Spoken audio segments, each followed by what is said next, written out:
যে ওরা কিন্তু গরু আনার জন্য গেছে এবং কয়েকটা গরু কিন্তু এদিকেও চলে আসছে। এই ক্ষেত্রে আমাদেরও একটুখানি সজাগ হইতে হবে, এই গরু আনতে যেয়ে যেন জীবনটা যেন না দেয়।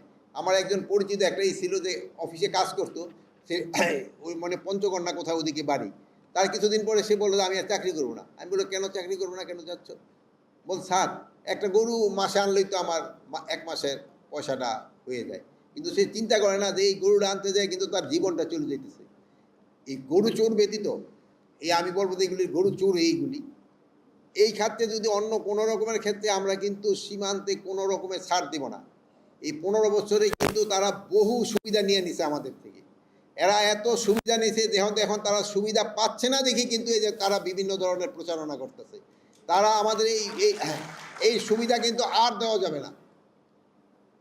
এই আমাদের কিন্তু এই যে দেখছেন এরা কিন্তু আমাদের সব কিছু লুট করে নিয়ে গেছে। দেখেন এই লুট করে নিয়ে কিন্তু কিছু যারা ওই পারে চলে গেছে এরা কিন্তু আরামে এসে আছে এখানে, খুব আরামে এসে আছে। আর ওখান থেকে ওই ইনস্ট্রাকশন পাস করলে আবার আমাদের এলাকায় কিছু রয়ে গেছে, তারা কিন্তু লাফাচ্ছে, তারা কিন্তু লাফাচ্ছে। কিন্তু এই লাফানো আর কিন্তু খুব খুব বেশি দিন বরদাস্ত করা হবে না। তাদের আইনের আওতায় আনতে হবে এবং তাদেরও আমরা বলে দিচ্ছি যে তারাও যেন বেশি বাড়াবাড়ি আমাদের জন্য না করে।